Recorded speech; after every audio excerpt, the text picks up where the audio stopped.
Buenas tardes tengan todos. El Señor les bendiga.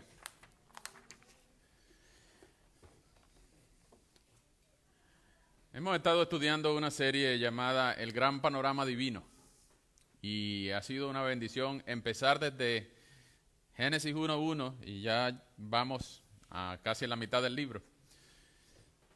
A lo largo de esta serie hemos estudiado las vidas de personajes muy importantes, de Adán y Eva, su creación en el capítulo 1 y 2 de Génesis y su caída en el capítulo 3 de Génesis. A partir del capítulo 5, 6, 7, 8, 9, 10, 11 vimos cómo el pecado y la muerte se expandieron, se regaron por todo el mundo, por todas las naciones. El capítulo 11, la Torre de Babel, los idiomas fueron confundidos y ahora la muerte llegó hasta los rincones más recónditos del planeta. Hemos visto cómo el diseño de Dios, la creación tan bonita y perfecta de Dios, fue distorsionada en el capítulo 3. Pero vimos también que siempre Dios tenía un pueblo escogido, en un lugar escogido, bajo una bendición específica. Y así se define el reino de Dios, que es el gran hilo conector de toda la Biblia, desde el Génesis hasta el Apocalipsis. El reino de Dios es la gente de Dios, en el lugar de Dios, bajo la bendición y el gobierno de Dios. En toda la Biblia veremos siempre esas tres condiciones. El pueblo de Dios en el lugar que Dios le dio, bajo la bendición y gobierno que Dios le dio. La semana pasada vimos la vida de Abraham, un personaje muy, pero muy importante en la fe cristiana. No solamente en la fe cristiana, sino también los musulmanes creen que Abraham es su papá, pero no por Isaac, que vamos a ver hoy a Isaac, sino por Ismael, el primer hijo de Abraham, pero no fue con Sara, su esposa, sino con la sierva de Sara que se llamaba Agar. Y Sara, dudando de lo que Dios podía hacer, porque ya Sara era viejita y dice el texto que ya se le había pasado la costumbre de las mujeres, más de 100 años, Sara le prestó a su sierva a Abraham para que tuviera un hijo y ese hijo se llamó Ismael. Pues resulta que Ismael es el padre de los musulmanes y todos, mejor dicho, de todos los árabes, específicamente de los musulmanes. Por eso los musulmanes y los cristianos todavía están en discusión, están en pelea, no se tratan, no se quieren. ¿Por qué? Por el primer problema que hubo entre Ismael y Isaac. Ustedes van a ver más de eso en el capítulo 26, vamos a pasar superficialmente, pero no quería dejar de nombrarle que Abraham es un personaje muy importante en la fe cristiana. Es lo que a él lo llaman el padre de la fe. Pero la verdad es que no es el más importante hablando de fe, porque Hebreos dice que nosotros tenemos que tener los ojos puestos en Jesús, que es el autor y consumador de la fe. Por lo tanto, si alguien va a ser el personaje más importante de la fe cristiana, ese es Jesús y no Abraham. Sí, es verdad, Abraham es muy importante, pero no es el más importante. Es un hombre como cualquiera de nosotros que su fe le fue contada por justicia, igual que será la tuya y la mía cuando creemos en Cristo como un Salvador, como el Salvador. Entonces, esta importancia de Abraham, vimos que en su vida era muy importante porque Dios le dio a Abraham una promesa, que la encontramos en el capítulo 12, que la encontramos no solamente en el capítulo 12, versículo 1 a 7, sino que también la encontramos después, reafirmada, esa misma promesa, la encontramos en 5 capítulos más adelante, el capítulo 17, versículos 1 al 8. Génesis, capítulo 17, el 1 al 8, Dios le vuelve a confirmar su promesa. Y después, en el capítulo más, digamos, más impactante de la vida de Abraham, que es el capítulo 22, donde Dios le ordena a Abraham sacrificar a su hijo, al hijo prometido, a este Isaac que vamos a hablar hoy. Era apenas un niño y Dios le dice, mira, ese hijo de la promesa que yo te hice, ahora quiero que me lo sacrifique. ¿Qué? ¿Cómo se le ocurre a Dios hacer eso?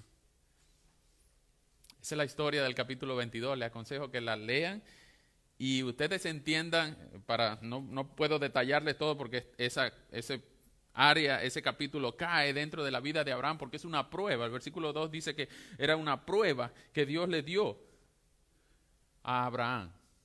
Y al final de la prueba, la escena, el capítulo final de la escena, sale con Isaac acostado y amarrado en el altar, Abraham a punto de clavarle el cuchillo y un ángel del cielo diciendo, no lo hagas. Y uno se queda, ¿qué pasó aquí? ¿Lo mató? ¿No lo mató? ¿Lo va a matar? ¿No lo va a matar? No, el ángel le dijo, no lo hagas. De repente apareció un cordero enredado en una zarza por aquí, en un montecito, y Abraham no sacrificó a su hijo. Y eso deja el sabor así como, ok, ¿qué pasó aquí? Nosotros que estamos de este lado de la historia sabemos que el cumplimiento de lo que Dios hizo fue sacrificar a su hijo. Así que Abraham no tuvo que sacrificar a su hijo porque Dios iba a sacrificar el de él. Era una simbología, una anunciación, un preview de lo que Dios iba a hacer en la historia. A lo largo de la historia, recuerden Génesis 3:15, a Eva se le prometió que de la simiente de la mujer iba a venir uno que iba a aplastar la cabeza de la serpiente. Después, mucho tiempo después, se dijo que uno de la simiente de la mujer iba a venir. No fue Caín, no fue Set, no fue Noé, después no fue Enoc, no fue ninguno de los que vinieron antes de Abraham. Y cuando llegó Abraham, uno piensa, wow, Abraham, bueno, uno no, ellos pensaban, este debe ser la simiente de la mujer que va a aplastar por fin la cabeza de la serpiente. Pues no, Abraham también hizo cosas malas y él necesitaba un Salvador, necesitaba un Dios, necesitaba un Señor. Por eso Dios le prometió, de ti voy a sacar a alguien que va a venir. La simiente de la mujer se confirmaba en Abraham. Ahora Dios le promete, yo de ti voy a hacer un pueblo enorme. Todas las familias de la tierra serán benditas por causa tuya. Yo voy a bendecir a quien te bendiga y voy a maldecir a quien te maldiga. En ti serán benditas todas las familias de la tierra. De ti voy a sacar una nación, un pueblo inmenso, que no podrá ser contado ni siquiera, porque va a ser como las estrellas del cielo, va a ser como la arena del mar, va a ser un pueblo inmenso y grandísimo. Imagínense que a ti te prometan también que tú vas a tener muchos hijos, que vas a tener muchos nietos. Pues a Abraham esa promesa le fue dada, pero el problema es que su esposa era estéril. Y bueno, ok, uno conoce del poder de Dios, pero como que a veces dice, ok, pero esto no es lógico. No puede pasar así porque no están las condiciones dadas. Pues los cristianos conocemos del poder de Dios y sabemos que cuando Dios promete algo, Él lo va a cumplir. La fidelidad de Dios es lo más seguro que hay sobre la faz de la tierra, en todo el universo conocido y más allá. Si Dios prometió, Él lo va a cumplir. Vamos a hablar hoy de la fidelidad de Dios. Cuando Dios da una promesa, no hay manera de que esa promesa no se cumpla. Eso se va a cumplir, porque Dios es fiel. Dice su misma palabra que podrá secarse la hierba, podrá marchitarse la flor, pero la palabra de Dios nunca deja de ser. Podrá desaparecer el sol y la luna, podrán desaparecer los cielos y no salir el sol, pero la palabra de Dios permanece para siempre. Si Dios lo dijo, Él lo va a cumplir. Entonces ya vimos que Abraham iba a sacrificar su hijo, pero cuando el ángel detiene el cuchillo de Abraham, una voz desde el cielo, el Señor, un ángel del Señor llamó a Abraham, estoy leyendo 22:15, y le dijo, yo, el Señor, he jurado por mí mismo. Y esas palabras son interesantes porque también están repetidas muchísimos años después en Hebreos 11. Pero no nos vamos a llegar hasta allá. Dice el Señor, yo he jurado por mí mismo.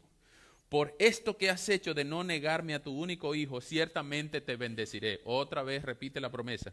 Ciertamente te bendeciré, te multiplicaré tu descendencia como las estrellas del cielo y como la arena que hay en la orilla del mar. Tu descendencia conquistará las ciudades de tus enemigos. Y usted está subrayando, tiene un lápiz, subraya esa frase, tu descendencia conquistará las ciudades de tus enemigos, en el versículo 17, 22:17. Ya les voy a decir por qué.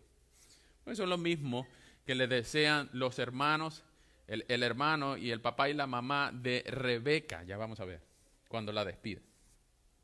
Sigue el 18 diciendo Dios a Abraham para no sacrificar a su hijo, en tu simiente serán benditas todas las naciones de la tierra por cuanto atendiste a mi voz. Miren cómo termina el pasaje diciendo, y Abraham volvió a donde estaban sus siervos y juntos se levantaron allí y fueron a Berseba. Y allá en Berseba Abraham se quedó a vivir. Pero ellos entendieron que en el versículo 14, al final del versículo 14, Abraham le puso por nombre ahí ese lugar donde él iba a sacrificar a Isaac. Ese lugar se llama El Señor proveerá. Algunos hablan de Jehová Nisi, Jehová Jireh. Te han escuchado seguramente como que si estuvieran llamando a Dios de esa manera. Pero la verdad es que es un atributo de Dios, que es un Dios proveedor. Ahora, cuando Él dice que Dios proveerá, Él no va a proveer, no está hablando de que Él proveerá un carro, un apartamento, Él no me va a proveer la comida que yo no voy a trabajarla, o que me va a proveer dinero para yo tener de más, o que me va a proveer una novia, un novio si no lo tengo, un esposo, una esposa. No, Él no está hablando de proveer las cosas que yo quisiera. No, el texto está hablando de proveer algo, que ya vamos a ver qué es, para acometer su voluntad, su propósito, para que no deje de cumplirse las promesas que por su fidelidad Él dio. No sé si me estoy dando a entender. Entonces, Dios proveerá todo lo que sea necesario para Él cumplir su voluntad. Y es lo que dice en el versículo 16, que cuando Abraham le puso por nombre el Señor proveerá a ese lugar, por eso aún hoy se dice en un monte el Señor proveerá. Ok, yo estoy hablando con cristianos del siglo XXI. Y todos nosotros sabemos que Juan el Bautista dijo de Jesús, este es, ¿qué? El Cordero de Dios que quita el pecado del mundo.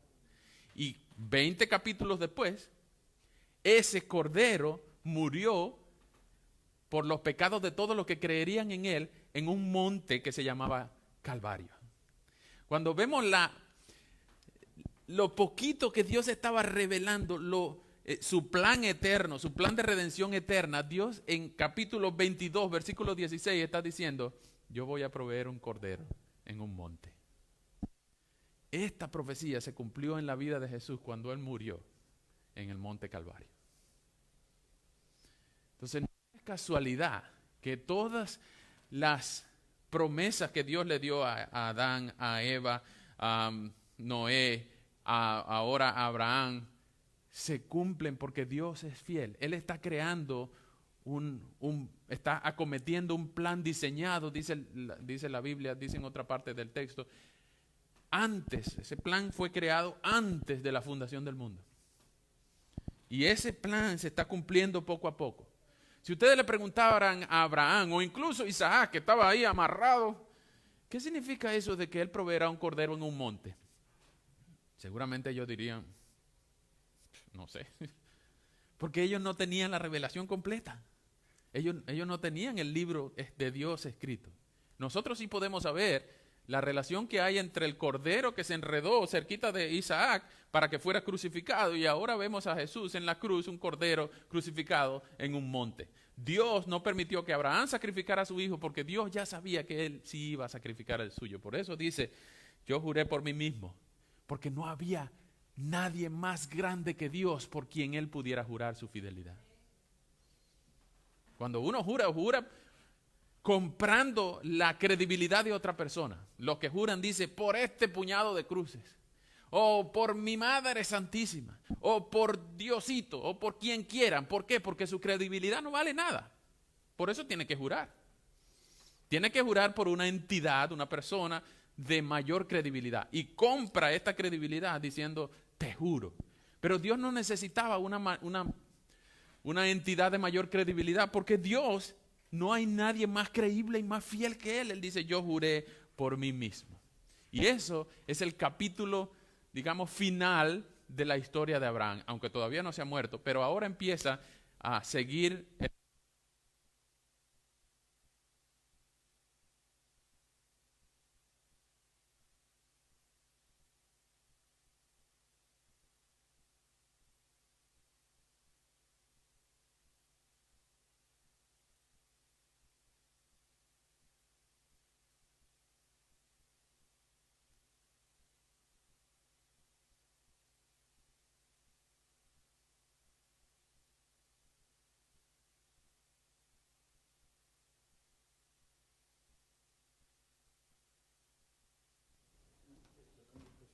Sí, sí.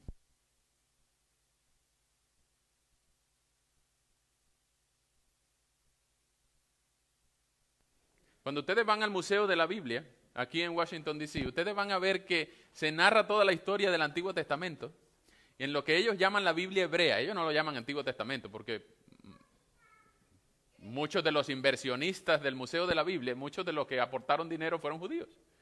Y ellos no van a dejar que a su Biblia hebrea, que es nuestro Antiguo Testamento, ellos no van a dejar que nadie lo llame antiguo. ¿Por qué? Porque para ellos todavía está vigente. Ellos no creen que hay algo nuevo, que Jesús vino a imponer un nuevo pacto. Y entonces ustedes van a ver que la historia del Antiguo Testamento se desarrolla a través de Isaac, que es de quien vamos a hablar hoy. La vida de Isaac empieza en el capítulo 21, donde se narra el nacimiento, y en el 20 está la promesa, en el 18 está la promesa, en el capítulo 21 está el nacimiento de Isaac, y vemos que el nacimiento de Isaac fue el cumplimiento de una promesa. Dios dijo que iba a mandarle un hijo a esos dos viejitos, y Dios se lo cumplió. Imagínense dos viejitos, pero viejitos de más de 100 años, jugando con un Isaac corriendo por las tiendas. Muchacho, Isaac, ven para acá, quédate quieto. Isaac nació de dos viejitos y es lo más bonito que pueden ver. No solamente porque es dos viejitos criando a un niñito, sino porque es la promesa de Dios de cumplir su promesa. La fidelidad de Dios de crear un reino prometido, porque Dios se lo había prometido a su amigo Abraham. Entonces, cuando vemos el cumplimiento de las promesas de Dios a Abraham, vemos que apenas empieza la historia de Isaac, apenas nace, pasan 40 años, y Abraham dice, ok, si Dios va a cumplir la promesa de darme un pueblo, una familia grandísima, de darme muchos hijos, como la arena del mar, como las estrellas del mar, yo creo que mi hijo necesita una esposa. Porque si no, ¿de qué otra manera? Si es el único hijo. Si la bendición no va a venir a través de Ismael, sino a través de Isaac. Yo creo que mi hijo necesita una esposa. Pero antes de esa esposa, se muere su esposa. Se muere la esposa de Abraham. Se muere Sara. Y el capítulo 23 es la historia de cómo Sara se murió y Abraham busca dónde enterrarla. Lo interesante de este capítulo es dónde consigue enterrar Abraham a Sara. No tengo tiempo para contarle toda la historia, ustedes pueden leer el capítulo 23, pero lo interesante es de quién compra Abraham la heredad que se llamaba la cueva de Macpela, la heredad de Macpela, donde Abraham finalmente enterró a su esposa Sara. Él la compra de un tal Efrón hitita. Esa, digamos, nacionalidad de los hititas es muy importante porque vamos a ver al final del capítulo 25 y 26 que las esposas de Esaú, el primer hijo de Isaac y Rebeca, él tenía dos esposas y eran hititas, pero esas nueras le hicieron la vida de cuadritos a Isaac y a Rebeca. Esa es la conexión que hay con la cueva de Macpela y el capítulo 23. Es un detalle solamente. ¿Por qué? Porque ya se había dicho que el mayor serviría al menor. Ahora, de los hijos de Isaac, él tuvo gemelos con Rebeca, su esposa. Pero ellos no sabían cuál iba a ser el mayor y cuál iba a ser el menor. Desde la barriga de la mamá, desde la panza de la mamá, ellos venían peleando. Imagínense, si las mamás se ponen tristes cuando los hijos están grandes, nacidos y pelean. ¿Cómo no se pondrá triste una mamá cuando los hijos empezaron a pelear desde la barriga, desde las panzas? Pero bueno, ese capítulo 23 es la triste historia de la muerte de Sara y cómo Abraham busca enterrar a Sara. Pero en el capítulo 24, Abraham ya ha enterrado a su esposa Sara y dice, bueno, si Dios me va a cumplir la promesa de tener una gran nación, mi hijo necesita una esposa. Él dice, yo voy a buscar una esposa. Y nosotros no le buscamos esposa a nuestros hijos, ¿verdad? Que se la busquen ellos. Es más, a los hijos no les gusta que los papás les escojan las esposas. Parece lógico. Y en la Biblia no siempre es así. Es más, este capítulo 24 es poco común que un papá le busque esposa o esposo a sus hijos. Normalmente vemos que muchachos y muchachas se enamoran y entre ellos hay una relación bonita y, piden permiso a los papás y los papás dan la bendición y hay una cosa que llaman la dote donde el hombre como que comprara a la hija para poder llevársela. Eso era lo normal, el patrón bíblico. Pero este pasaje que vamos a leer es totalmente anormal, es atípico, pero es bellísimo. Ya van a ver por qué. Vamos a leer capítulo 24 de Génesis. Yo lo voy a leer un poco rápido para darle la entonación y que ustedes puedan darse cuenta de lo que está pasando. Este es el capítulo 24 en la vida de Isaac, donde Abraham le busca una esposa. Capítulo 24 de Génesis. Dice así: Abraham ya era viejo y muy entrado en años, y el Señor había bendecido a Abraham en todo. Y Abraham le dijo a uno de sus criados, el más viejo de todos, y que era el que administraba todo lo que tenía: pon ahora tu mano debajo de mi muslo. Otro día les hablo qué significa eso. Voy a hacer que me jures por el Señor, el Dios de los cielos y la tierra, que no tomarás para mi hijo a ninguna de las hijas de los cananeos entre los cuales yo habito. Atención, esas eran las condiciones. No tomarás para mujer de mi hijo a ninguna de los cananeos entre los cuales yo habito. Más bien irás a mi tierra con mis parientes y allá tomarás mujer para mi hijo Isaac. Y el criado respondió: tal vez la mujer no quiera venir conmigo a esta tierra. Debo entonces llevar a tu hijo a la tierra donde saliste. Y Abraham le dijo: ni se te ocurra. Bueno, no le dijo así, dijo: ten mucho cuidado de no llevar a mi hijo allá. El Señor Dios de los cielos me sacó de la casa de mi padre y de la tierra de mis parientes. Él mismo me habló y con juramento me dijo: esta tierra se la daré a tu descendencia. Así que él enviará a su ángel delante de ti y de allá tomarás una mujer para mi hijo. Si la mujer no quiere venir contigo, quedarás libre del juramento que me has hecho. Pero de ninguna manera lleves a mi hijo allá. Entonces el criado puso la mano debajo del muslo de Abraham, tu señor. Después me preguntan qué significa eso. Hay niños en la sala. Entonces el criado puso la mano debajo del muslo de Abraham, su señor, y le hizo un juramento en cuanto a este asunto. Luego tomó 10 camellos de su señor y se puso en camino. Llevaba consigo todos los mejores regalos que tenía su señor, y cuando llegó a la ciudad de Nahor, en Mesopotamia, eso es aproximadamente 1000 millas, 1600 kilómetros, caminando hacia el este. Es bien lejos. Cuando llegó a Nahor en Mesopotamia, hizo que los camellos se arrodillaran fuera de la ciudad junto a un pozo de agua. Y era la hora de la tarde en que las jóvenes salen por agua. Entonces dijo el criado, por cierto, se llamaba Eliezer: Señor Dios de mi señor Abraham, te ruego que me concedas tener hoy un buen encuentro. Ten misericordia de mi señor Abraham. Mírame aquí junto a la fuente de agua, ahora que las hijas de los hombres de esta ciudad salen por aguas. Permíteme que la joven, a quien yo le diga: por favor, baja tu cántaro para que yo beba, que me responda: bebe tú y también le daré de beber a tus camellos, que esa sea la joven que tú has elegido para tu siervo Isaac. Así sabré que tú has tenido misericordia de mi señor Abraham. Esto es una novela, ¿verdad? Una cosa interesantísima. Ya van a ver, se pone mejor. Pues sucedió que antes de que él acabara de hablar, estaba orando, apareció Rebeca, que había salido con su cántaro al hombro. Y Rebeca era hija de Betuel, quien era hijo de Milca, la mujer de Nahor, el hermano de Abraham. Es decir, esta muchacha era sobrina nieta de Abraham. Para ponerlo en términos de hoy, era la nieta del hermano de Abraham. Sobrina nieta, si eso existe.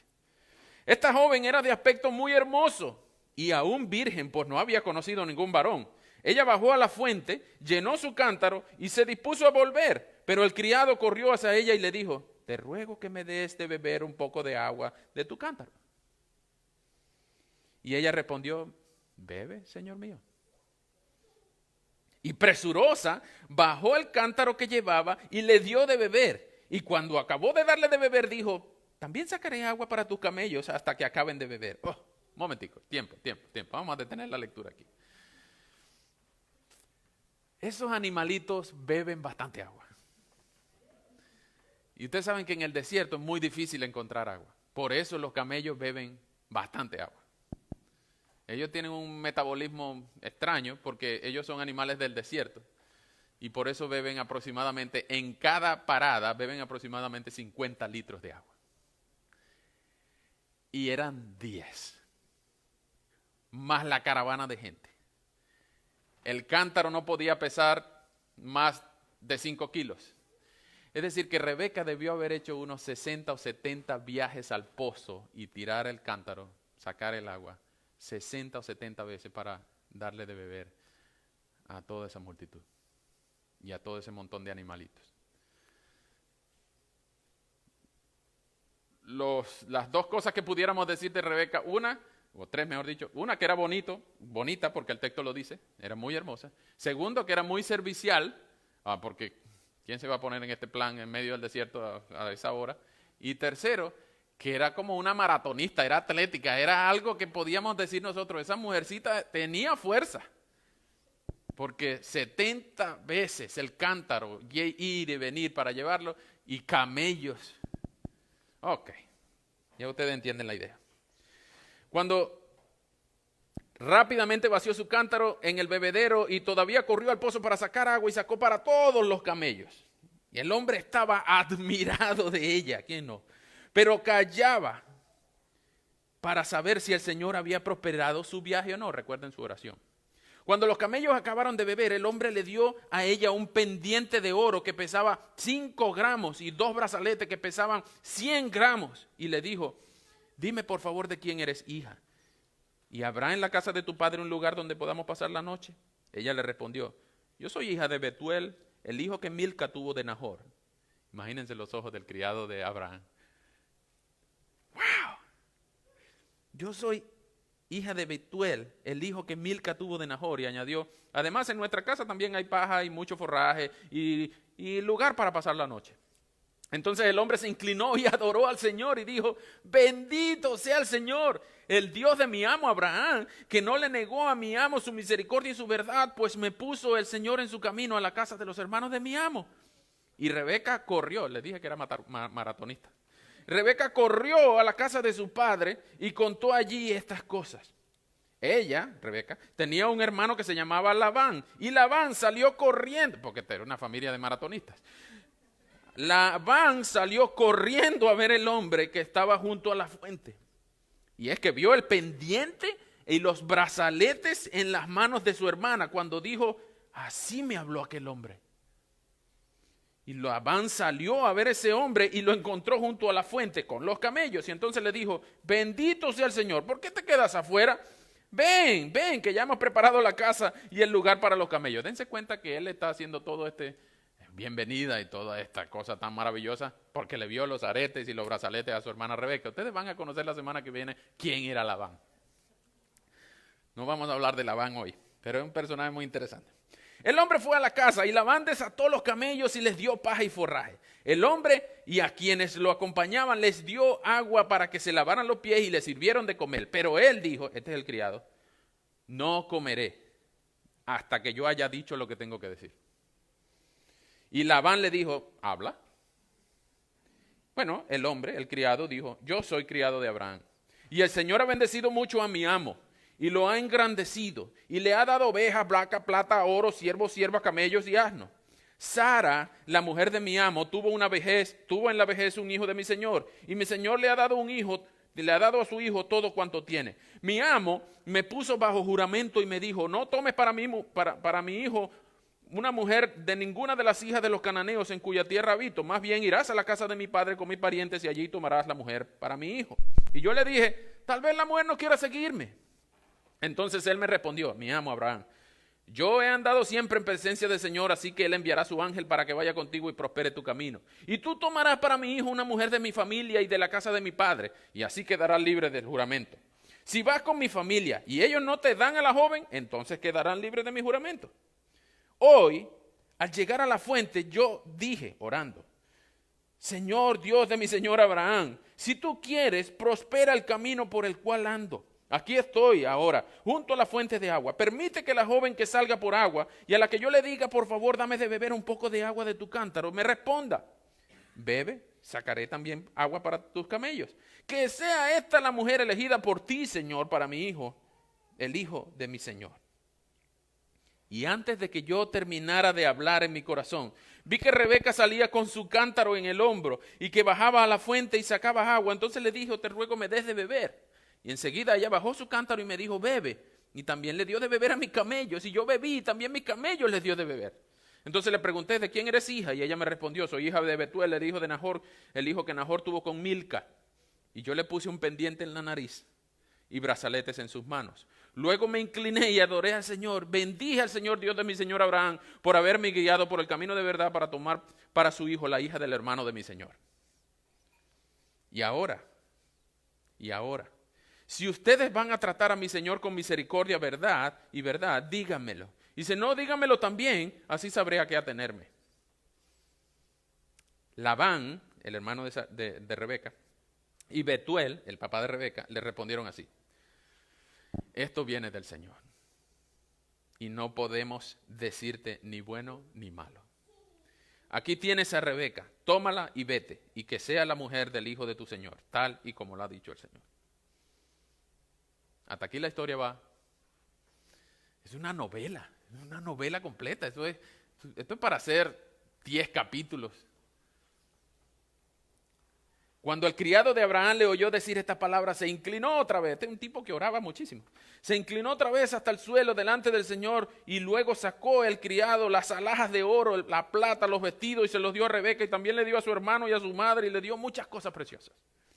Luego él, el criado, y los varones que venían con él comieron y bebieron y pasaron allí la noche. Al día siguiente se levantaron y el criado dijo, ok, envíenme a mi señor.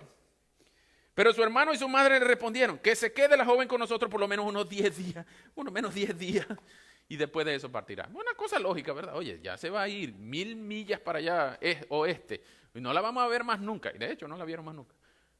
Por lo menos unos 10 días, ¿verdad?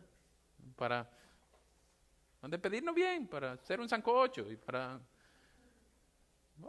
pasar unos días bonitos con nuestra hija. Pero él les dijo, el criado, ya el Señor ha prosperado mi camino, no me detengan más. Imagínense, por eso entendemos que el camino fue bien largo. Despídanme y entonces volveré a mi Señor. Entonces ellos respondieron, bueno, llamemos a la joven y preguntémosle a ella. Eso no era común tampoco en las culturas hebreas, ni tampoco es común hoy en las culturas árabes. La mujer no tiene opción, no tiene opinión. Preguntémosle a ella. Noten el valor que le da el texto bíblico a la mujer. Preguntémosle a ella. Y llamaron a Rebeca y le dijeron, ¿quieres irte con este tipo? ¿Quieres irte con este varón? Y ella respondió, sí, yo quiero irme con él. No sabemos qué motivación podía haber tenido Rebeca. Era una muchacha bonita, era una joven. Podía haber dos opciones. Podía estar imaginándose que Isaac era un príncipe que tenía mucho dinero por las alhajas de oro y por los regalos. O quería librarse de la cargadera de cántaros y de la bebedera de camellos. Entonces así dejaron ir a su hermana Rebeca. Pero no se fue sola, se llevó a su nodriza. Y también al criado de Abraham y sus hombres. A Rebeca la bendijeron así. Lo que les dije de la explicación de la bendición a Abraham está aquí. Hermana nuestra. Esas son las palabras de Labán. Hermana nuestra, que seas la madre de miles y miles y que tus descendientes conquisten las ciudades de tus enemigos. Estas son palabras de Labán. No, ellos no saben nada de la bendición de Abraham. Totalmente desconectados. 1000 millas, 1600 kilómetros de distancia. Y la bendición que papá, mamá y su hermano le dieron a Rebeca es que Dios te dé muchos hijos. Mucha descendencia. Pero no solamente eso, sino que tus descendientes conquisten las ciudades de tus enemigos. Que es la misma bendición, que Dios le reafirmó a Abraham cuando había nacido Isaac, que les dije al principio. Entonces, vemos aquí que hasta ahora la historia va bien, va bonito. El capítulo final ya está en pleno apogeo, el clímax. Pero Rebeca se levantó junto con sus doncellas, era una muchacha, seguramente Nahor tenía mucho dinero, era toda una familia de gente que había sido muy bendecida, que tenía muchas propiedades. Entonces ella tenía unas doncellas, un montón de niñitas o de ayudantes, seguramente más jóvenes que ella. Y montando en los camellos siguieron al criado, el cual tomó a Rebeca y se fue. Vean lo que viene ahora. 1000 millas de distancia después. Isaac, que vivía en el Negev, regresaba del pozo llamado el que vive y me ve. En algunas versiones dice el viviente que me ve. En esta versión dice que él estaba en el Negev. Los que conocen un poquito de geografía del Medio Oriente, el Negev es el desierto que queda al noreste, para ustedes, noreste de Egipto. Todo el inicio del valle de la salida del Jordán y el Mar Muerto, entre el Nilo y el Mar Muerto está el desierto del Negev, o Negev dicen algunos. Y Isaac venía de ese desierto. ¿Qué estaba haciendo Isaac? Ahí el texto es claro. Isaac, que vivía en el Negev, regresaba del pozo llamado el que vive y me ve. Era la hora de la tarde e Isaac había salido al campo para meditar. Meditar. El hombre era un filósofo, meditaba mucho. Y no encontraba un mejor lugar que el desierto, como cualquiera de nosotros. Pero al levantar los ojos, miren esto, pero al levantar los ojos, vio que se acercaban los camellos. Ustedes dirán, ¿en el desierto cómo es eso? Un desierto que tiene un montón de dunas. ¿Cómo puede ver uno que los camellos vienen lejos? Bueno, los que saben de estas cosas dicen, por la polvareda que levantan esos camellos, uno sabe que viene una caravana de gente, de camellos. Vieron los camellos que venían. Y en el versículo 64 dice, también Rebeca levantó los ojos y vio a Isaac. No sabemos cómo, no me pregunten cómo. Ella no tenía binoculares, no tenía telescopio, no había Facebook, no había nada. Ella no podía ver en Instagram, no podía stalkear a Isaac para ver si era bonito o no. Pero también Rebeca, viendo aquí del desierto, viendo los camellos, y esta de aquí lo vio, levantó los ojos, y ella lo vio a él, y él lo vio a ella inmediatamente, corazoncitos en los ojos. También Rebeca levantó los ojos y vio a Isaac. Entonces se bajó del camello, ella, y le preguntó al criado, a Eliezer, ¿quién es este varón que anda por el campo y viene a nuestro encuentro? Viene a nuestro encuentro. Noten el lenguaje porque es importante para la conclusión. Él viene a nuestro encuentro. Y el criado respondió, es mi Señor. Ese es mi Señor. Cuando él estaba orando, él se refería a Abraham como su Señor. Ustedes notaron que en sus oraciones el Dios de mi Señor Abraham, mi Señor. Pero el hijo de mi Señor es también el Señor del criado. Ese es mi Señor. Y entonces ella tomó su velo y se cubrió. Era una costumbre de todos esos pueblos de esa zona que la mujer debía tener su rostro cubierto. Pero solo la mujer virgen debía tener el rostro cubierto. ¿Ustedes no han oído de esa tradición de que el novio, en nuestra cultura, el novio no debe ver a la novia vestida de novia antes de casarse? ¿No han oído de esa tradición? De allá viene esa tradición. de no ver a la novia con el traje de la novia. Y por eso la novia se casa con el velo, porque era una costumbre. Vean el desenlace de la historia. Ese es mi señor, le respondió el criado. Versículo final de 65:12. Ella tomó el velo y se cubrió. Y el criado le contó a Isaac todo lo que había hecho. Una cosa, le contó toda la novela que hemos leído. Isaac entonces tomó a Rebeca por mujer y la llevó a la tienda de Sara, recién muerta. Isaac llevó a Rebeca a la tienda de Sara, su madre, y así se consoló Isaac después de la muerte de su madre. Más adelante vemos la edad de Isaac. Él tenía 40 años cuando tomó por mujer a Rebeca. 40 años. Aproximadamente habían pasado 3 años desde la muerte de Sara, el capítulo anterior. Y este hombre todavía estaba llorando por su mamá. Por razón estaba meditando en el desierto. A nadie se le ocurre meditar en el desierto, pero él estaba llorando a su mamá todavía. Era un hombre seguramente tierno.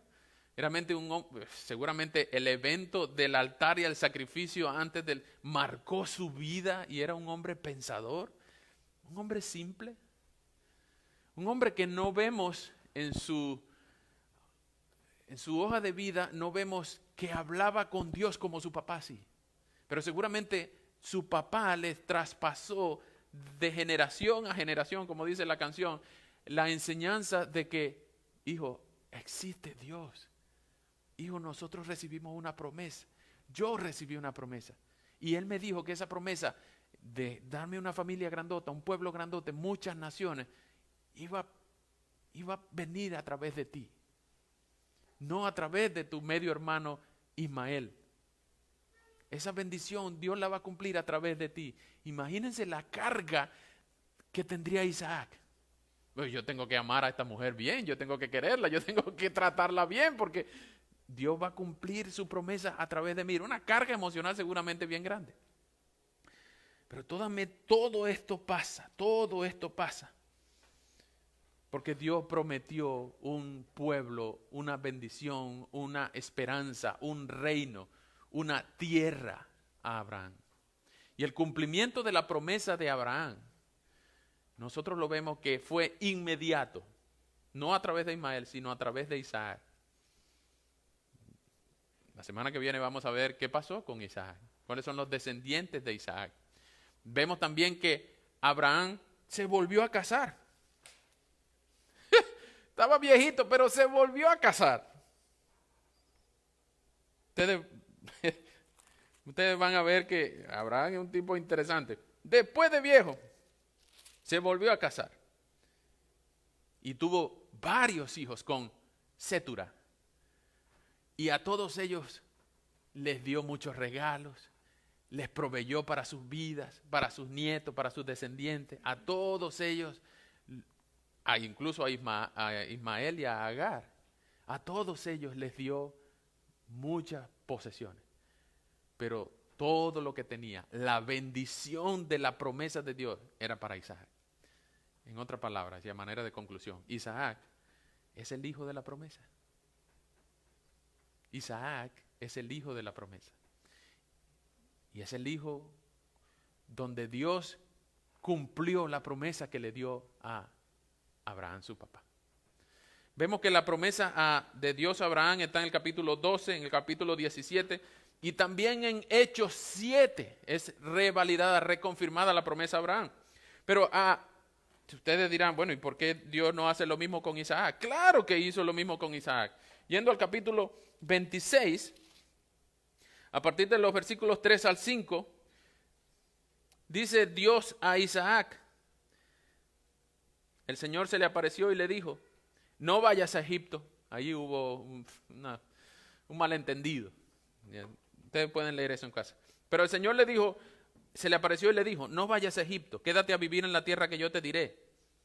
Habita como extranjero en esta tierra y yo estaré contigo y te bendeciré. A ti y a tu descendencia le daré toda esta tierra. Y así confirmaré el juramento que le hice a tu papá, Abraham, tu padre. Multiplicaré tu descendencia como las estrellas del cielo y tu descendencia se las daré a todas estas tierras.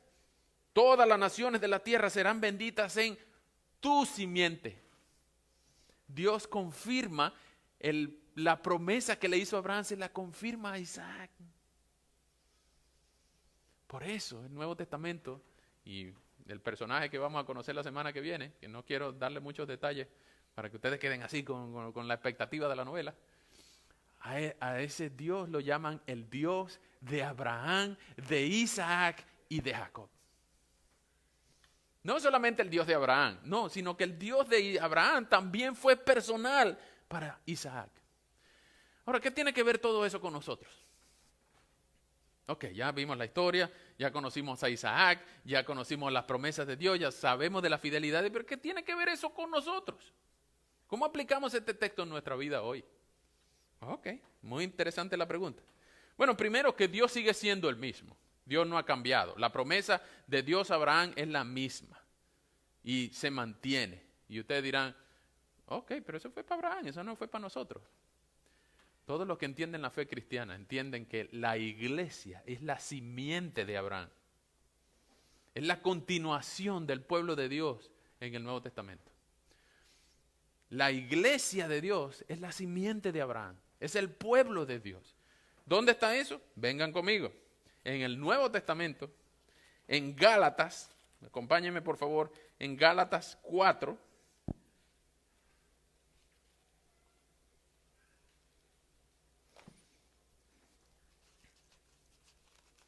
En Gálatas 3, ustedes van a ver el pacto que Dios hizo con Abraham.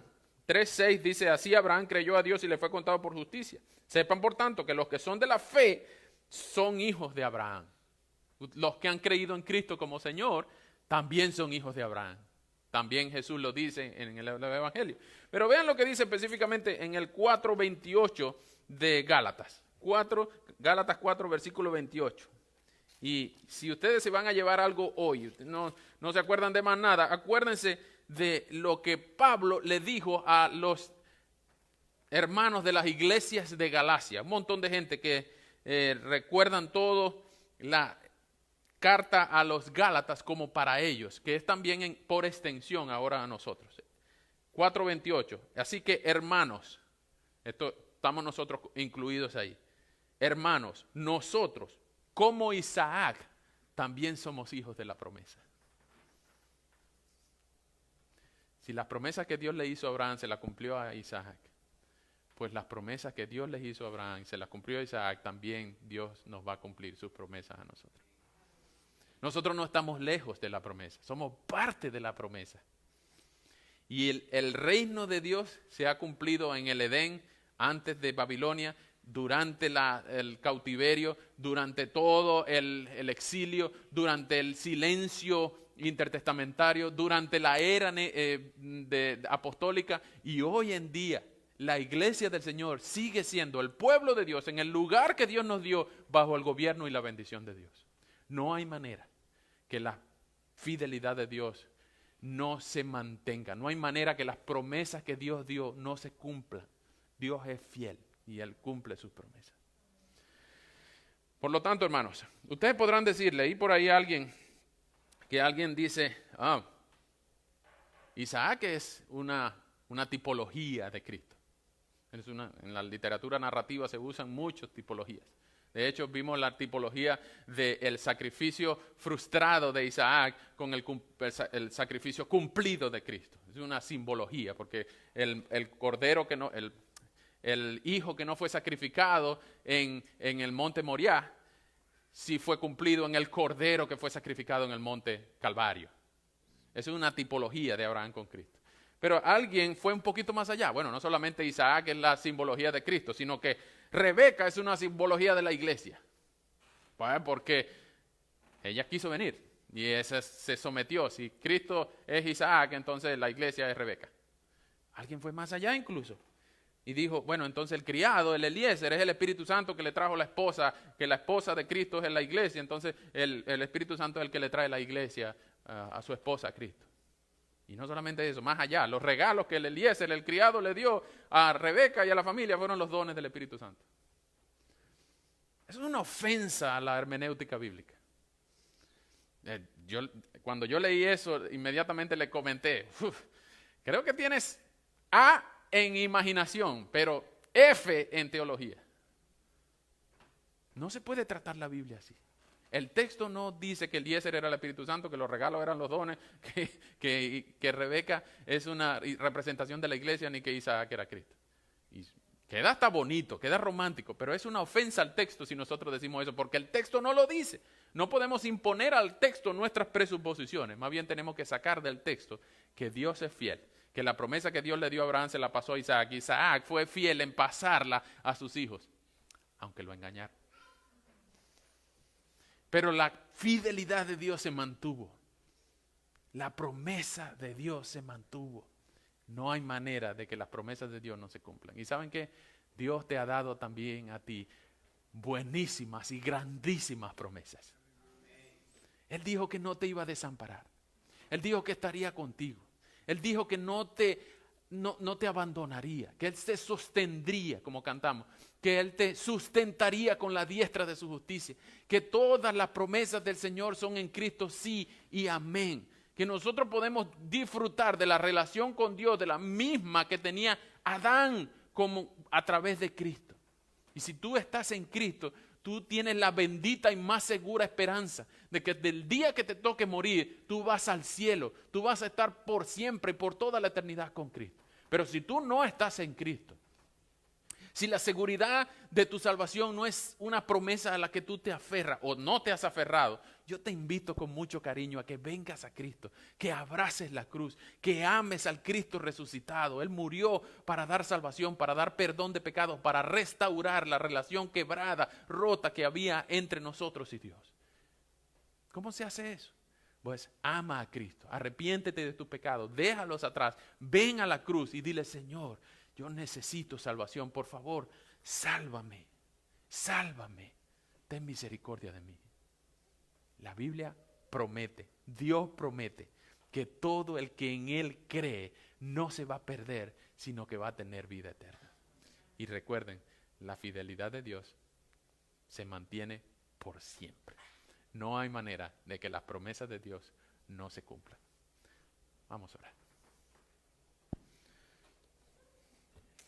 Señor, muchas gracias por tus promesas a Abraham, a Isaac y por extensión a los hijos de la promesa, muchos hoy reunidos aquí. Queremos, Señor, disfrutar, estar en tu pueblo, ser parte de tu pueblo, reconocer que tú tienes promesas de vida eterna, que solo en Cristo hay salvación y que no hay nadie fuera de Él. Señor, rogamos tu bendición en nuestras vidas. Ayúdanos a disfrutar, a vivir esas promesas y a entender, Señor, que todo lo que tú has hecho, lo has hecho bien. Que todo lo que has prometido, lo has cumplido. Y nosotros podemos confiar en que el sol y la luna puede que no salgan mañana, pero tu palabra permanece para siempre. Tu fidelidad es irrevocable, es siempre, siempre, siempre justa y siempre se va a cumplir. Gracias, Señor, por tus promesas. Gracias por Cristo, porque murió en la cruz y resucitó. Y ahora nosotros a través de Él podemos ser salvos. Te damos gracias por tu fidelidad. En el nombre de Jesús. Amén. Que Dios les bendiga, hermanos. Les invito a ponerse de pie para cantar este coro.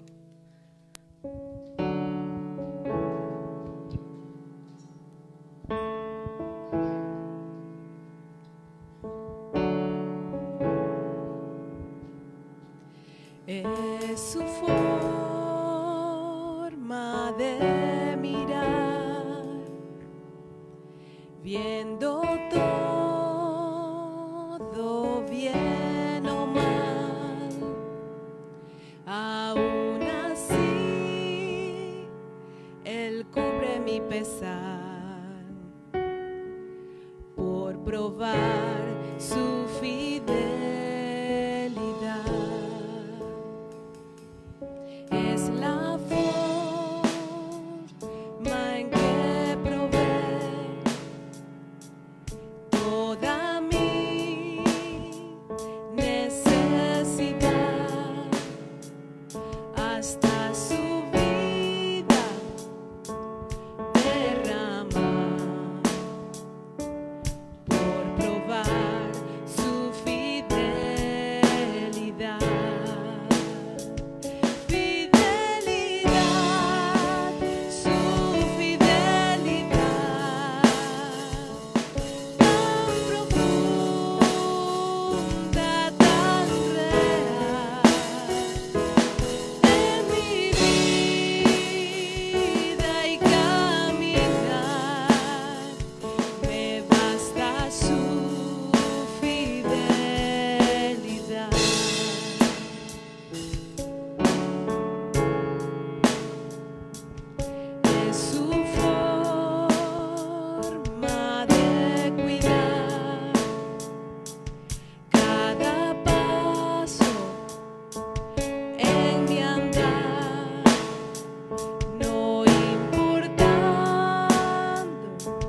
¿A dónde llegará?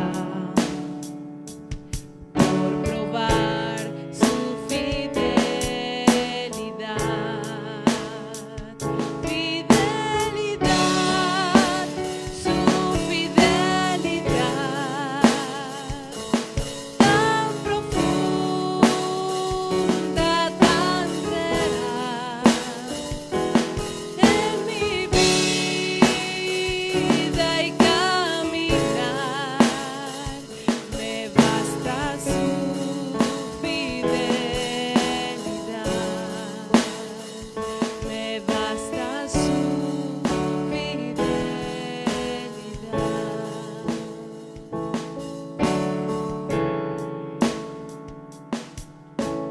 Oh, tu fidelidad,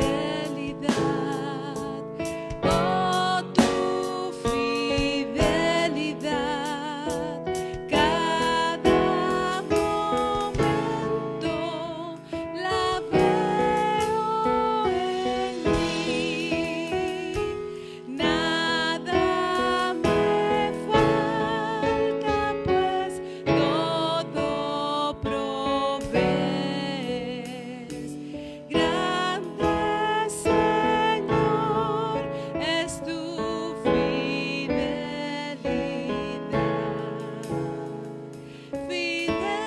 Fidelidad, su fidelidad, tan profunda, tan real. En mi vida y caminar, me basta tu fidelidad. Me basta su fidelidad.